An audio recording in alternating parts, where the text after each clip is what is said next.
Lagu yang ingin ku nyanyikan, terkenang semua kenangan yang telah ku alami. Ingin ku buka lembar baru untuk meneruskan hidupku. Tak mau lagi kesedihan selimuti diriku. Semua orang ingin bahagia menjalani hidup di dunia ini. Ingin ku bukakan jawaban misteri kesenangan sejati. Hari ini ku dendangkan lagu yang ingin ku nyanyikan, terkenang semua kenangan yang telah ku alami.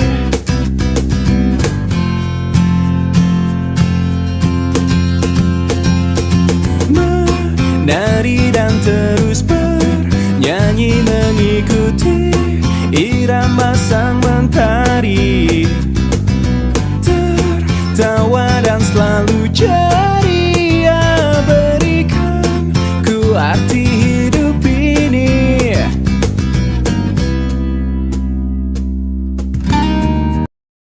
Bismillahirrahmanirrahim. Assalamualaikum warahmatullahi wabarakatuh.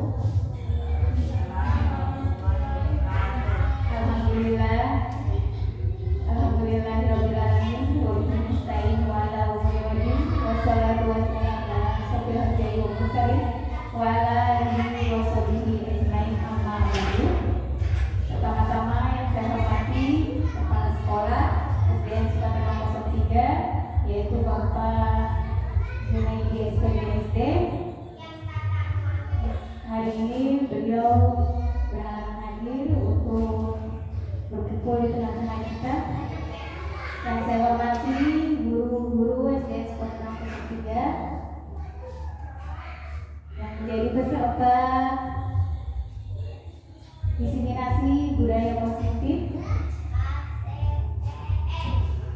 Di sini saya akan memaparkan diseminasi budaya positif. Berdirinya saya di sini bukan profil hebat. Saya hanya berbagi kepada teman-teman ilmu yang saya dapat dari pendidikan calon guru tunggal. Nah, di sini saya akan memaparkan budaya positif.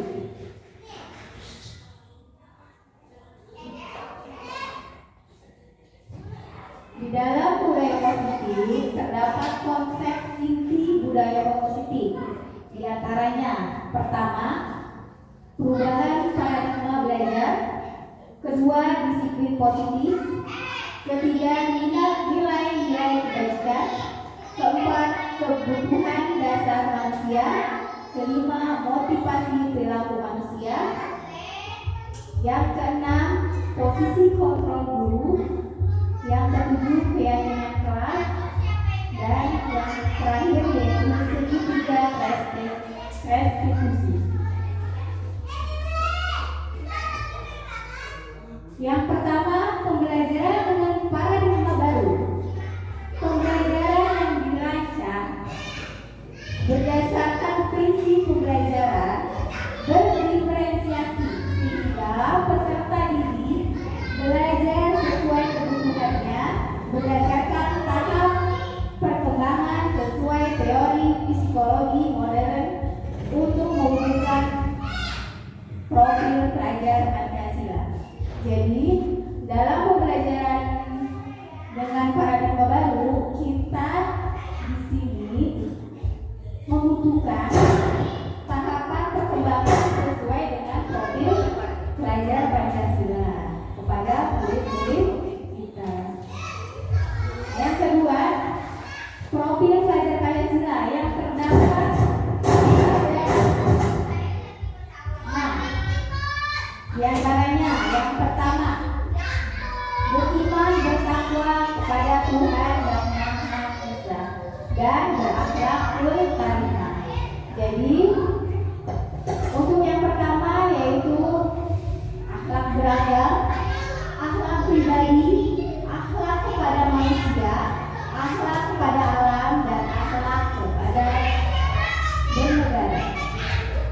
Yang kedua yaitu berkebinekaan global. Berkebinekaan global disertai dengan mengenali dan menghargai budaya, komunikasi dan interaksi antar budaya, refleksi dan tanggung jawab terhadap pengalaman kebinekaan dan berkeadilan sosial. Untuk yang mandiri, pemahaman diri dan situasi dan regulasi diri. Yang keempat, bernalar kritis. Jadi dalam nalar kritis kita memperoleh dan memproses informasi dan gagasan, menganalisa dan mengevaluasi penalaran, merefleksi dan mengevaluasi pemikirannya sendiri. Bergotong royong. Jadi bergotong royong itu adalah berkolaborasi, kepedulian terhadap antar siswa, dan saling berdiskusi antar siswa. Yang terakhir, kreatif. Kreatif dari siswa itu menghasilkan gagasan yang orisinil, menghasilkan karya dan tindakan yang orisinil, memiliki keluasan berpikir dalam mencari alternatif permasalahan. Jadi untuk profil pelajar Pancasila, siswa harus bisa mencapai 6 karakter, diantaranya beriman dan bertakwa, kebinekaan global, kebinekaan global, bergotong royong, kreatif, beraktivis dan mandiri. Itu yang terdapat di pelajar profil Pancasila. Di dalam teori kontrol, Dr. William Glasser mengilustrasikan guru mengontrol murid. Ilustrasi bahwa semua penguatan positif, efektif dan bermanfaat. Ilustrasi bahwa kritik dan membuat orang bersalah dapat menguatkan karakter. Ilustrasi bahwa orang dewasa memiliki hak untuk memaksa. Itu dalam teori kontrol Dr. William Glasser. Nah, di sini juga ada Stephen R. Cover. Bila kita ingin membuat kemajuan perlahan, sedikit-sedikit perubahan sikap atau perilaku Anda. Namun, bila kita ingin memperbaiki cara-cara utama kita, maka kita perlu mengubah kerangka acuan kita. Ubahlah bagaimana Anda melihat dunia, bagaimana Anda berpikir tentang manusia. Ubahlah paradigma Anda, skema pemahaman dan penjelasan aspek-aspek tertentu tentang realitas. Jadi untuk pemahaman kita sedikit mengubah dari sikap dan perilaku kita terhadap anak didik. Di mana kita harus menuntut anak didik dalam profil Ki Hajar Dewantara. Untuk mengubah paradigma stimulus respon menjadi pendekatan teori kontrol. Dari stimulus respon, di sini realitas kebutuhan kita sama. Terus semua orang melihat hal yang sama. Realitasnya kebutuhan kita berbeda. Dari stimulus respon dan teori kontrol terdapat perbedaan. Realitas kebutuhan kita sama, dan di sini realitas kebutuhan kita berbeda. Semua orang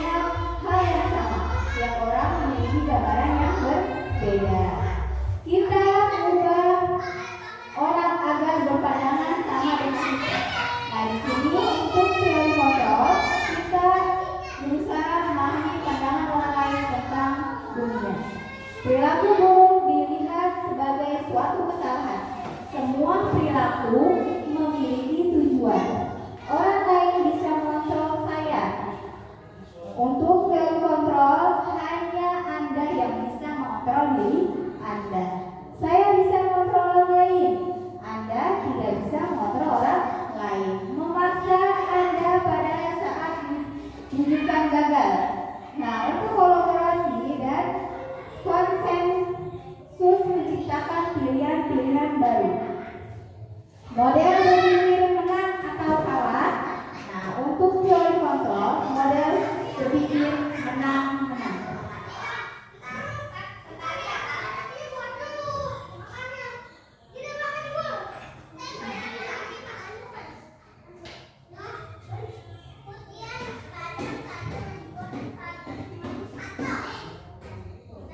Disiplin positif.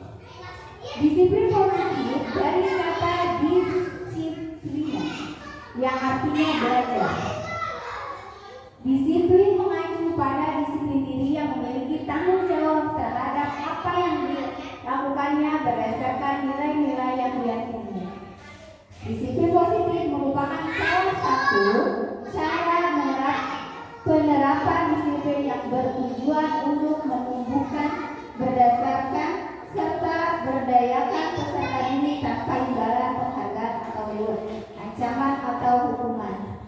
Jadi untuk disiplin positif yang biasa kita pernah lakukan, memberikan penghargaan, mengancam murid, dan hukuman. Itu mungkin kadang sering kita lakukan kepada anak didik kita. Tapi disiplin positif kita mengarah kepada memberikan arahan dan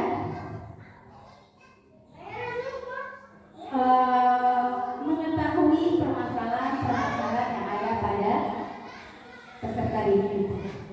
Untuk nilai-nilai kebajikan, nilai yang disepakati bersama terlepas dari berbagai latar belakang yang ada.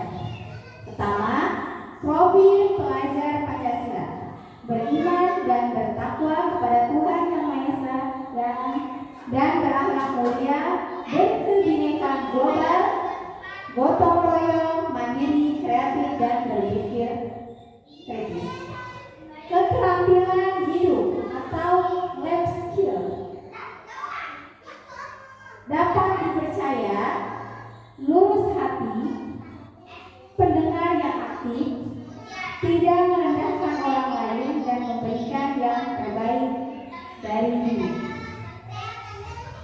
Bioprimary Year Program, toleransi, rasa hormat, integritas, mandiri, menghargai, antusias, empati, keingitaran, kreativitas, kerjasama, percaya diri, dan komitmen.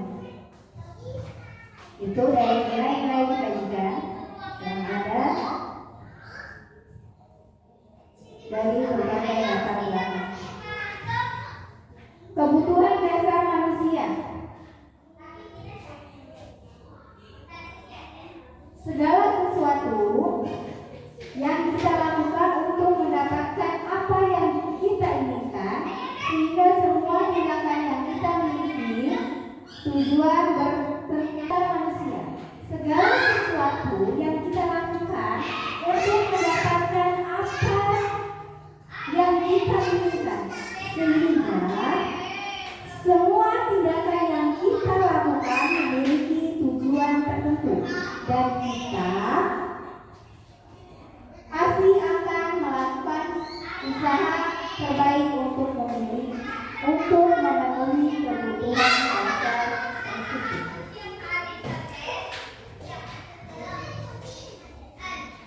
Lima kebutuhan dasar manusia. Yang pertama, bertahan hidup. Di antaranya makan, pakaian, tempat tinggal, keamanan, dan kesehatan. Yang kedua, kasih sayang dan rasa diterima. Rasa diterima, dipedulikan, kerjasama, berbagai, menjadi bagian dalam kelompok. penguasaan, harga diri, keinginan untuk dianggap memimpin, berprestasi, diakui, dan dikenal. Kebebasan, mandiri, memiliki pilihan, mencoba hal baru, mampu mengendalikan arah dirinya. Kesenangan, beriman, humor, antusias, dan tertawa. Itu adalah 5 kebutuhan dasar manusia. Di antaranya seperti itu. Nah, mungkin sekarang kita refleksi diri untuk sedikit. Mungkin ada yang mau bersedia untuk speaking. Pak Ain, silakan. Untuk menggeraknya, pegang sesuatu Bapak Ibu ikuti ya. Jadi Bapak Ibu ikutin ya yang saya katakan ya. Yang tidak Bapak Ibu, yang tidak pegang hidung, pegang kuping, pegang kuping dulu. Saya perintahkan pegang kuping. Jadi dengarkan apa yang saya katakan dulu ya. Oke, tadi ya. Nanti masih ada yang belum konsentrasi. Terima kasih Pak Ain sudah memberikan stimulus untuk kita lebih fokus biar tetap semangat stay di sini.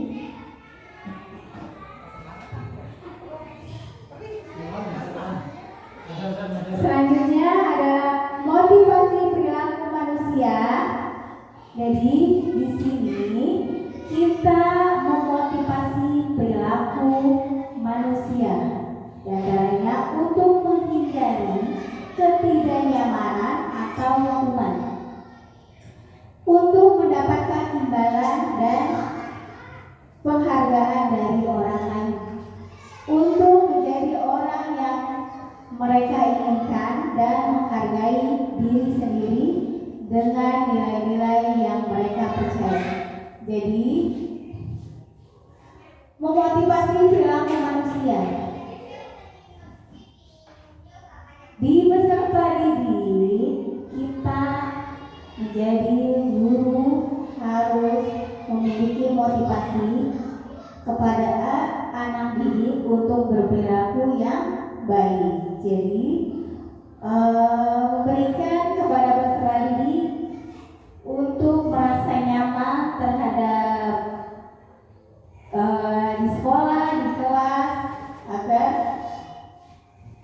tidak merasa takut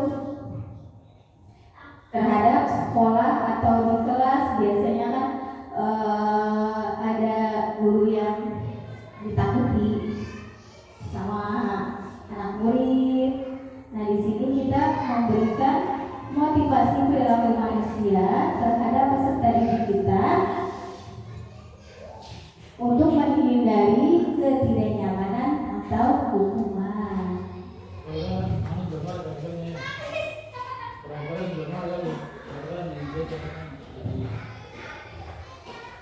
Terdapat 3, yaitu hukuman, konsekuensi, dan restitusi.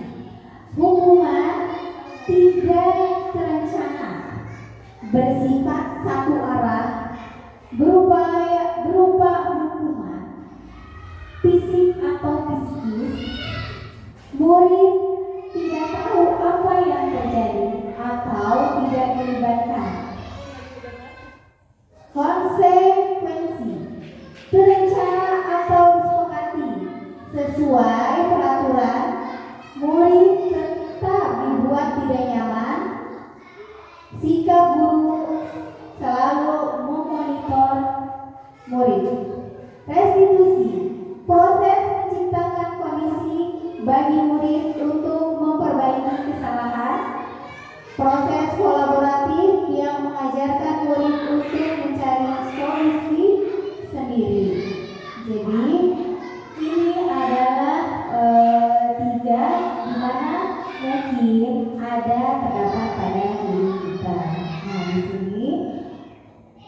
Di antaranya seperti ini, tidak terencana. Nah, kita memberikan hukuman kebiasaan ya, memberikan hukuman anak sampai tidak tahu kenapa saya salah, seperti itu. Terus sekuensinya murid tetap dibuat tidak nyaman, seperti itu ya. Nah, untuk restitusi, banyakkan anak melakukan perbuatan yang salah, kita langsung memarahinya tanpa tidak mencari tahu apa permasalahan yang ada.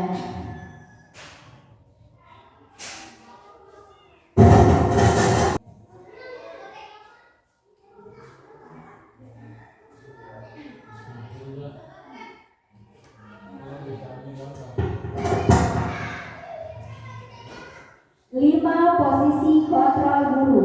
Nah, diantaranya penghukum. Terus yang kedua, pembuat rasa bersalah.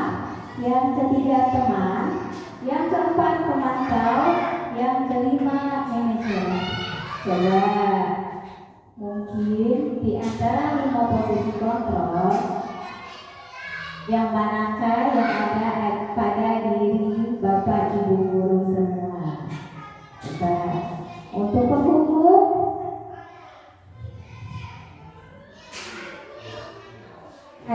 mungkin ada yang beri pendapat terhadap 5 posisi kontrol guru. Ini bisa terjadi sama kita secara tidak sadar. Tidak hanya di kelas mungkin ya, dalam di luar kelas juga memang hal ini bisa saja terjadi sama kita. Baik sebagai posisi hukum, sebagai kesalahan dengan pemantau pemantau. Memang materi ini sangat bagus ya. Jadi artinya kita bisa menetapkan posisi siswa menjadi sesuatu yang memang mereka dapat mengenal bagaimana mereka memposisikan dirinya ketika atau mereka mampu mengontrol ketika ingin melakukan sesuatu. Mereka sudah berpikir apa dampaknya dan juga nanti apa yang harus kita lakukan. Dan begitu juga sebagai seorang guru, kita bisa mengarahkan siswa kita untuk sadar terhadap apa yang dilakukan sehingga tadi ya kemandirian dan juga kedewasaan bisa terbentuk. Tapi memang 5 posisi kontrol guru ini akan bisa terjadi dalam situasi dan kondisi tertentu. Maka mungkin sebagai seorang guru peran kita bagaimana memantapkan dalam memposisikan diri terhadap situasi di kelas seperti itu.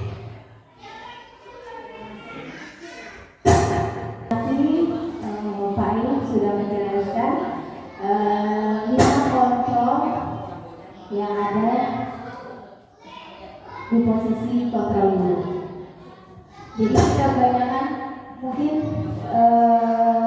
semua ada pada diri kita, dari penghukum, pembuat rasa bersalah, teman, pemantau, manajer. Ya, tapi di saat ini kita harus pada posisi manajer, ya, manajer, pemantau, atau kadang jadi teman kepada murid kita di sekolah.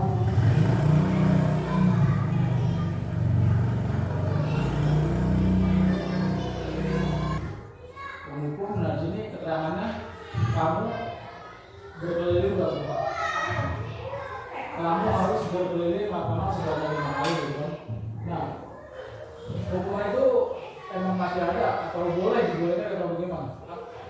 Kalaupun ada, sudah level mana anak gitu kan harus kita hukum untuk keliling seperti itu gitu. Oke, terima kasih atas pertanyaannya Pak Anto. Jadi dalam 5 posisi kontrol dulu kita mungkin biasa atau seringnya kita lakukan penghukum.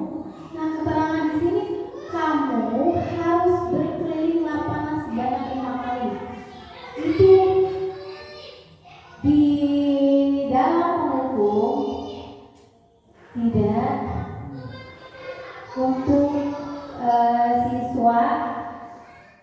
sebanyak itu karena sekarang tidak ada posisi kita menghukum fisik. Ya, kalau seperti itu kan fisik ya dari penghukum. Jadi kebanyakan kita di sini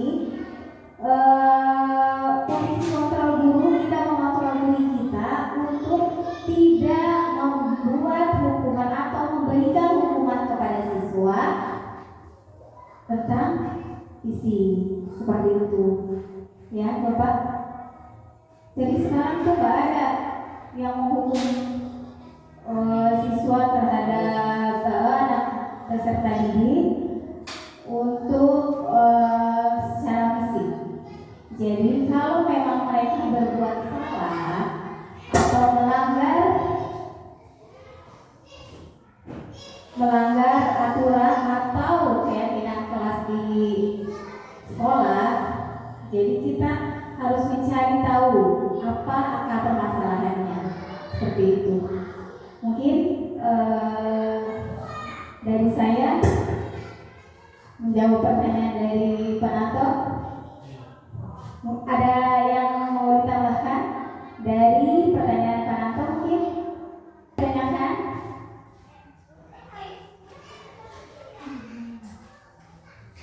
Nah, sekarang saya yang mau bertanya, Bapak Ibu, apa sih bedanya peraturan kelas dengan keyakinan kelas? Ada yang mau jawab? Tidak? Maju ke depan. Terima kasih Buya untuk pertanyaannya. Kalau dari sekilas kalimatnya saja sudah beda ya antara peraturan kelas dengan keyakinan kelas. Kalau peraturan kelas itu memang sebetulnya dua-duanya itu tujuannya untuk menertibkan kelas. Tapi di sini kalau peraturan kelas itu lebih cenderung menggunakan kalimat negatif. Misalnya jangan membuang sampah di kelas. Itu kan kalimat negatif, berarti itu sebuah peraturan kelas. Sedangkan keyakinan kelas itu lebih cenderung menggunakan kalimat positif. Misalnya apa? Kalau yang tadi misalnya jangan mengganggu teman di kelas pada saat belajar, itu bisa kita ganti dengan kalimat saling menghormati antar teman. Itu contohnya. Terima kasih Bu Ida jawabannya. Betul sekali ya. Perbedaan peraturan kelas dengan keyakinan kelas sama-sama menertibkan kelas, tapi di sini peraturan kelas dan keyakinan kelas beda dalam arti kata, seperti itu. Pembentukan keyakinan kelas. Dari pembentukan keyakinan kelas bersifat abstrak. Kalau abstrak berarti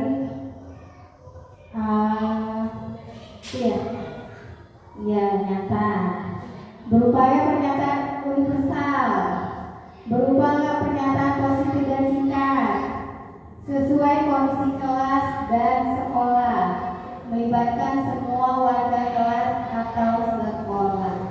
Jadi untuk pembentukan keyakinan kelas, saya rasa mungkin di kelasnya Bapak Ibu sudah memberikan masing-masing keyakinan kelasnya ya. Ini contoh dari kelas 4 keyakinan kelasnya yang ada di peserta didik yang memberikan pendapat atau memberikan keinginan. Jadi untuk keyakinan kelas itu kita memberikan kebebasan terhadap peserta didik, memberikan kebebasan untuk peraturan yang ada pada kelasnya itu seperti apa. Jadi kita berikan kebebasan terhadap murid, seperti itu. Nah, di dalam segitiga restitusi terdapat 3 tahapan. Pertama, menstabilkan identitas.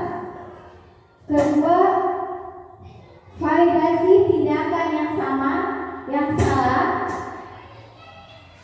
Ketiga, menanyakan keyakinan kelas. Dalam restitusi, suatu proses dialog yang dijalankan oleh guru agar dapat menghasilkan murid yang mandiri dan bertanggung jawab. Itu adalah tahap segitiga restitusi. Jadi, jika kita menemui peserta didik melakukan perbuatan yang salah atau melanggar aturan yang ada pada keyakinan kelas, yang pertama kita menstabilkan identitas. Jadi kita mencari tahu permasalahan, kita tanyakan ke siswa kenapa bisa berbuat seperti itu. Kita terus yang kedua, validasi tindakan yang salah. Nah, kita haruskan lagi ke anak, dia melakukan kesalahan karena kenapa? Kita menggali, kok bisa anak berbuat salah? Jadi kita memvalidasi, memberikan ke anak, kok bisa berbuat salah? Kenapa? Kita mencari tahu seperti itu. Nah, dia akan menanyakan keyakinan. Nah, dari situ kita memberikan arahan atau bimbingan kepada anak, permasalahan yang ada, bagaimana solusinya. Seperti ini. Jadi kita bersama anak itu mencari akar permasalahannya dan memberikan arahan yang baik dan merubah perilaku yang dianggap salah. Ke anak itu bahwa merasa perbuatan dia itu salah, dan anak itu juga akan mencari tahu permasalahan itu untuk mencari solusi perbuatannya. Seperti itu ya. Mungkin ada yang ditanyakan segitiga restitusi. Nah, tadi saya sudah menjelaskan. Nah, di sini menstabilkan identitas. Berbuat salah itu wajar. Tidak akan ada manusia yang sempurna. Bapak atau ibu juga pernah melakukan itu. Kamu berhak merasa begitu. Nah, itu adalah mungkin kalimat-kalimat yang ada pada menstabilkan identitas. Berdasarkan prinsip membuat kesalahan adalah bagian dari proses pembelajaran. Itu dari menstabilkan identitas.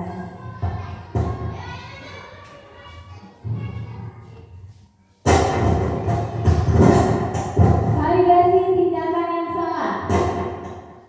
Kamu pasti punya alasan mengapa melakukan hal itu.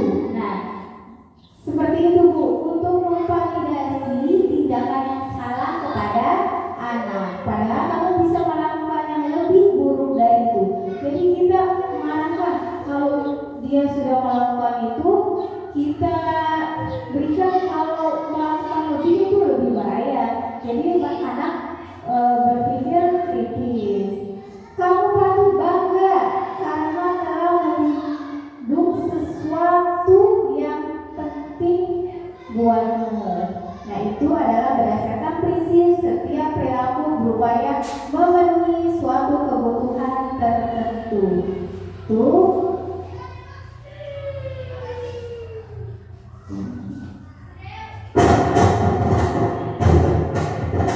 Menanyakan keyakinan kelas.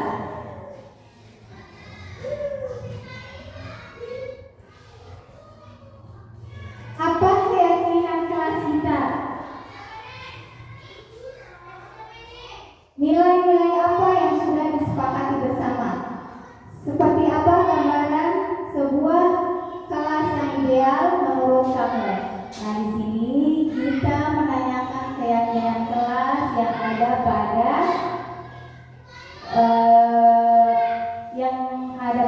kelas kita, menanyakan keyakinan kelas dan memberikan siswa untuk berpikir, oh berarti perbuatan ini salah dan seharusnya seperti ini, seperti itu. Berdasarkan prinsip teori kontrol bahwa kita termotivasi secara instinktif.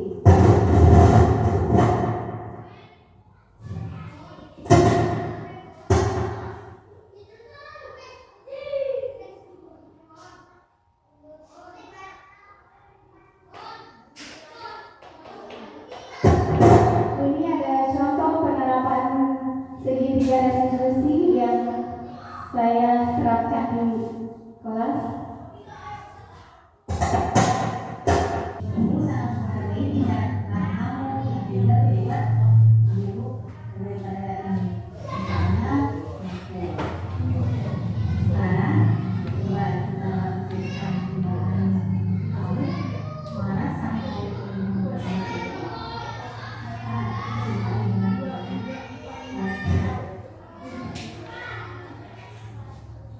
menurut kamu ya ini adalah contoh penerapan segitiga restitusi yang saya terapkan di kelas.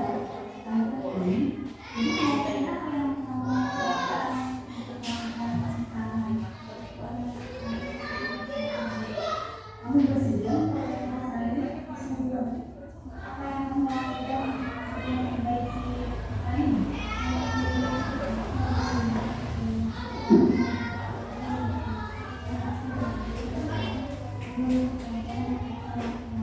Lepas sekali. Semangat ya. Sekarang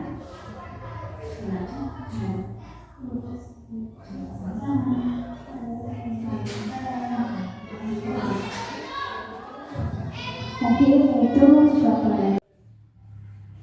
Assalamualaikum Bu. Waalaikumsalam Naira. Silakan duduk nak.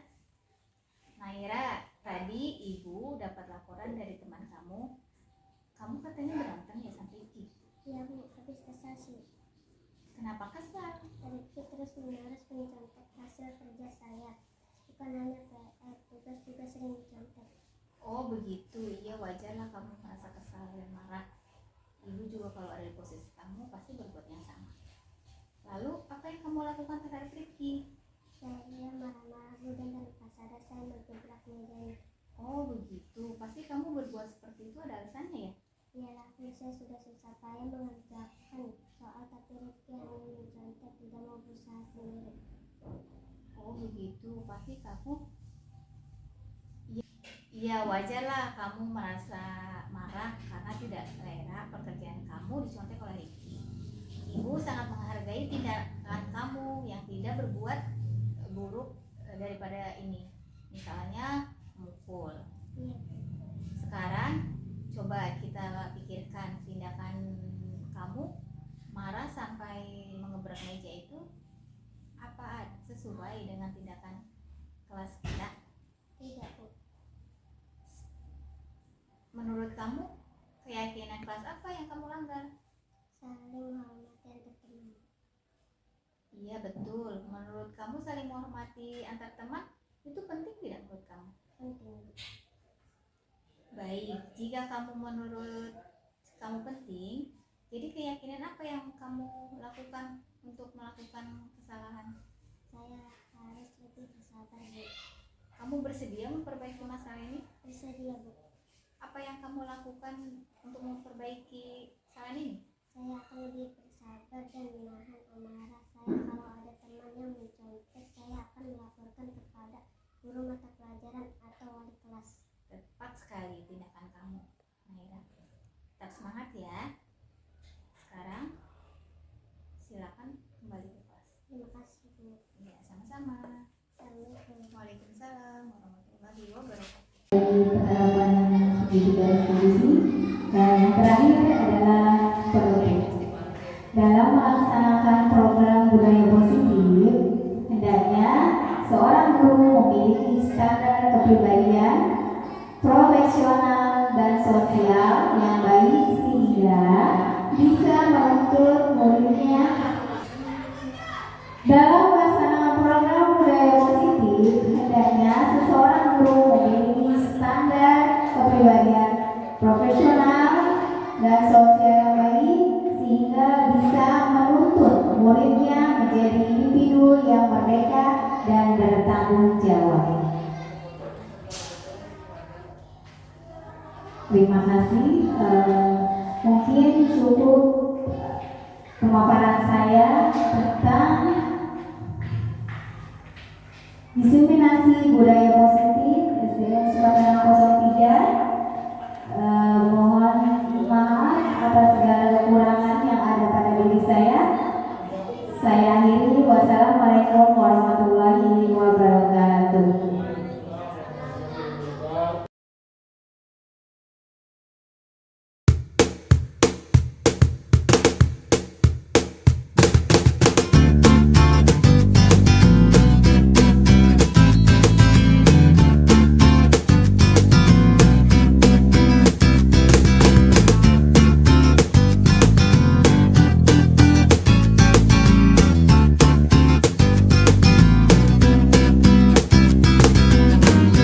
Hari ini ku dendangkan lagu yang ingin ku nyanyikan. Terkenang semua kenangan yang telah ku alami. Ingin ku buka lembar baru untuk meneruskan hidupku. Tak mau lagi kesedihan selimuti diriku. Semua orang ingin bahagia menjalani hidup di dunia ini. Ingin ku bukakan jawaban misteri kesenangan sejati. Hari ini ku dendangkan lagu yang ingin ku nyanyikan. Terkenang semua kenangan yang telah ku alami.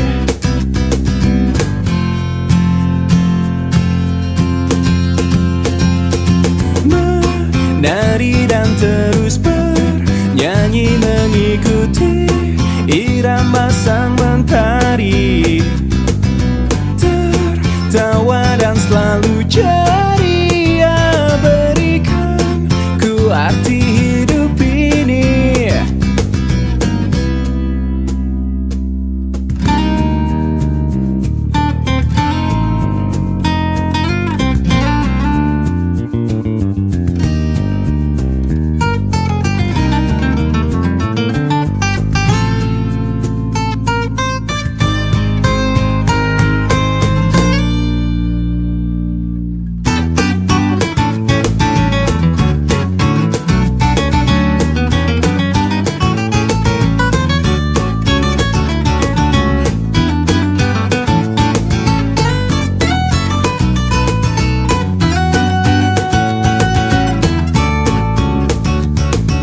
Menari dan terus bernyanyi mengikuti irama sang mentari. Tertawa dan selalu ceria, berikan ku arti hidup ini. Menari dan terus bernyanyi mengikuti irama sang mentari. Tertawa dan selalu ceria, berikan ku arti hidup ini.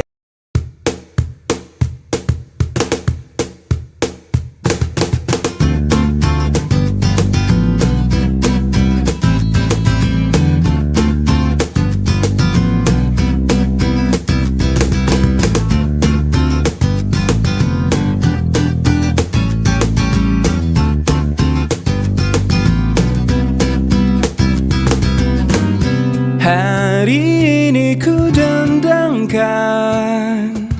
lagu yang ingin ku nyanyikan. terkenang semua kenangan yang telah ku alami. Ingin ku buka lembar baru untuk meneruskan hidupku. Tak mau lagi kesedihan selimuti diriku. Semua orang ingin bahagia menjalani hidup di dunia ini. Ingin ku bukakan jawaban misteri kesenangan sejati. Hari ini ku dendangkan lagu yang ingin ku nyanyikan. Terkenang semua kenangan yang telah ku alami.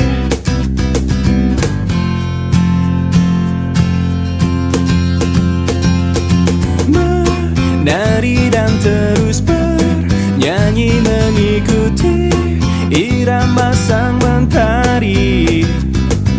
Tertawa dan selalu ceria, berikan ku arti hidup ini.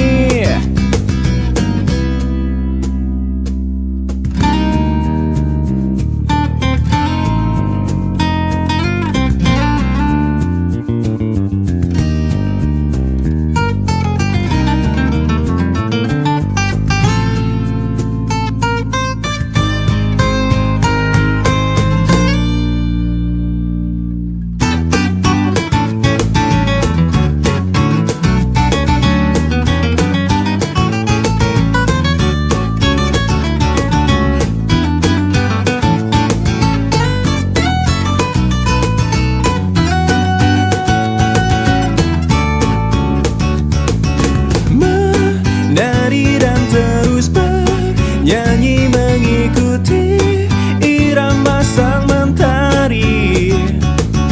Tertawa dan selalu ceria, berikan ku arti hidup ini. Menari dan terus bernyanyi mengikuti irama sang mentari. Tertawa dan selalu ceria, berikan ku arti hidup ini.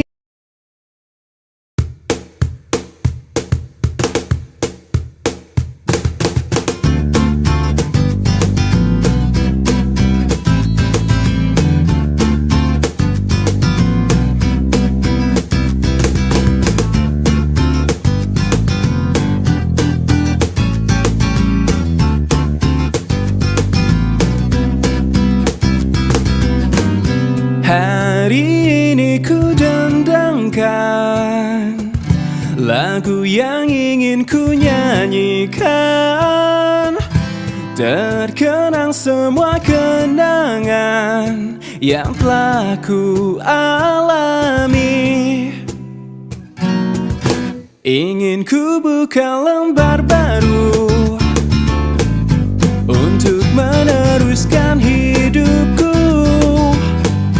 Tak mau lagi kesedihan selimuti diriku. Semua orang ingin bahagia menjalani hidup di dunia ini. Ingin ku bukakan jawaban misteri kesenangan sejati. Hari ini ku dendangkan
Hari ini ku dendangkan lagu yang ingin ku nyanyikan. Terkenang semua kenangan yang telah ku alami. Ingin ku buka lembar baru untuk meneruskan hidupku.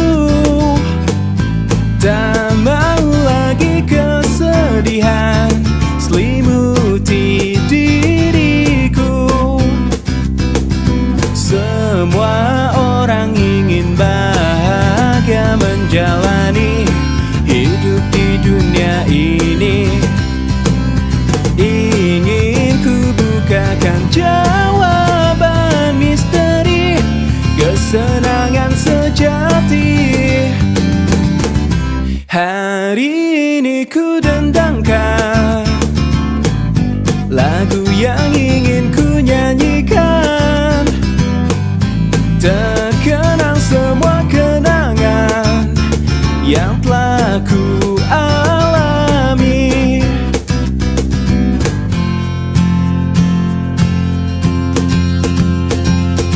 Menari dan terus bernyanyi mengikuti irama sang mentari. Tertawa dan selalu ceria, berikan ku arti hidup ini.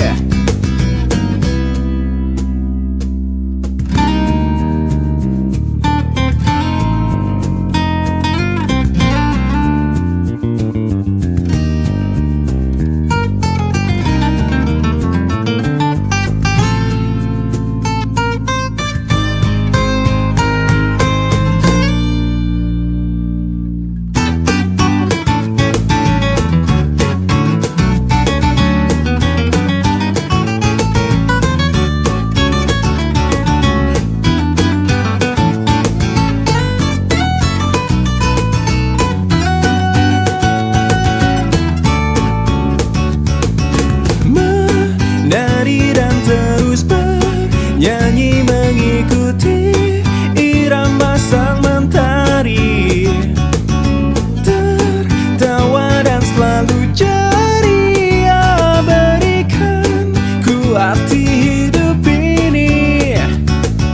Menari dan terus bernyanyi mengikuti irama sang mentari.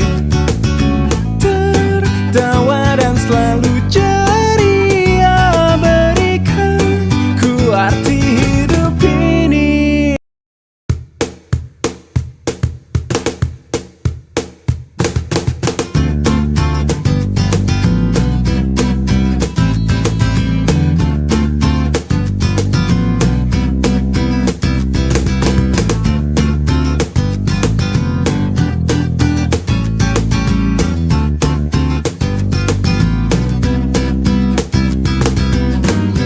Hari ini ku dendangkan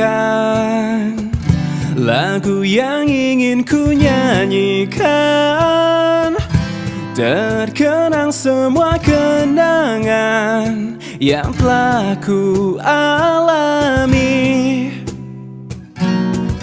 Ingin ku buka lembar baru untuk meneruskan hidupku.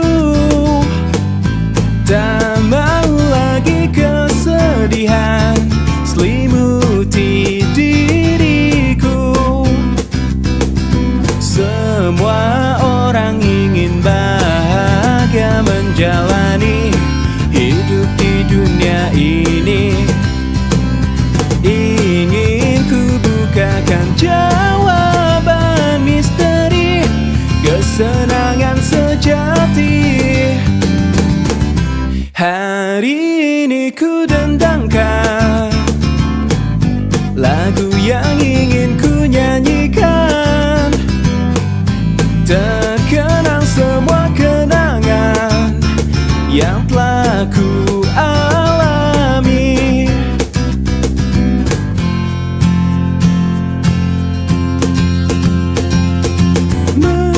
menari dan terus bernyanyi mengikuti irama sang mentari, tertawa dan selalu